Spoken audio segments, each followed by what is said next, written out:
Okay, guys, you remember how Max had been inviting his friends to a picnic that he's going to have Friday because this is the official last week of our lessons.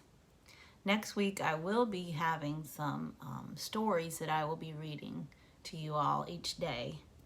But this week is the last week for our lessons, the last week for our papers. Okay, guys? Makes me kind of sad to say that, but it is. Okay, so we were talking about how Max was inviting some of his friends. Remember his friends? The ones that were getting on the bus, and we were talking about first, second, third. Well, he invited Toby, and he invited Sophie. There's Sophie right there, and Sydney is all the way at the end. You see Sydney? But today we're going to be talking about that friend right there. Do you remember what that friend's name is? That friend is named Honey. Okay, so we're going to talk about Honey. All right, so listen and find out what Honey discovers in the backyard today. Honey flitted across the Martins' backyard toward the new hummingbird feeder. He smiled as he thought about the card he had received from Max inviting him to a picnic on Friday. Max had asked him to make his famous lemonade. I'll have to get some lemons and some sugar. It's going to be so much fun, Honey thought. He quickly dodged a large bubble that floated up in front of him. I wonder what is going on here, thought Honey as he looked around. All at once, he saw lots of bubbles floating everywhere. Honey had to fly up over one and swoop down under another one. So what is floating in the air with Honey? So that'll be something you can answer for me, okay? Blow some more, please. Blow some more. Honey heard an excited young voice. He saw Jake and his mom on the back porch.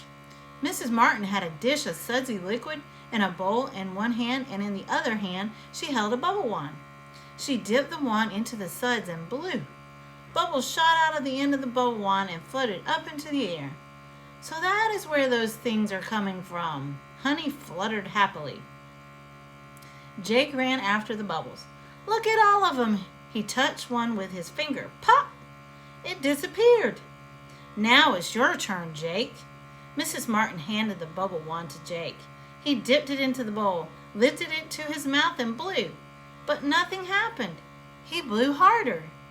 It's not working, Jake said sadly. Gently, Jake, said Mom. Blow gently. So how does Mom tell Jake to blow? Do you know how to blow gently? Right? Okay. Do you guys have bubbles at home? Amazing, thought Honey. I wonder if I can make one of these bubbles disappear like Jake did. Several bubbles were drifting toward Honey. He picked the biggest one and flew towards it. He closed his eyes. Honey and the bubble met head on. Pop! When Honey opened his eyes, the bubble was gone. I did it, thought Honey excitedly. I made the bubble disappear just like Jake did. So why is Honey excited? You can answer that in your video. Look, Mommy, Jake laughed. Honey just popped a bubble. Some of your bubbles are as big as Honey, said Mom. Jake blew some more bubbles, and Honey kept popping them until it was time for Jake to go inside. Thanks, Honey, that was fun, called Jake over his shoulder. You're welcome, hummed Honey as he flew toward the hummingbird feeder. I had a great time too. So, what are some things that you guys enjoy doing in the backyard? Do you like to blow bubbles? Do you have a hummingbird feeder? Do you have a bird feeder? All right, so right now we're going to sing a song about the backyard, okay? I love to be in the backyard, I love to be in the backyard, I love to be in the backyard, my favorite spot to play. I play with friends in the backyard. I play with friends in the backyard. I play with friends in the backyard. My favorite spot to play. We eat our lunch in the backyard. We eat our lunch in the backyard. We eat our lunch in the backyard. Our favorite spot to play. All right, guys. So, if you will answer those questions for me, that would be great. And Max and I look forward to hearing your answers. Okay? I'll see you later.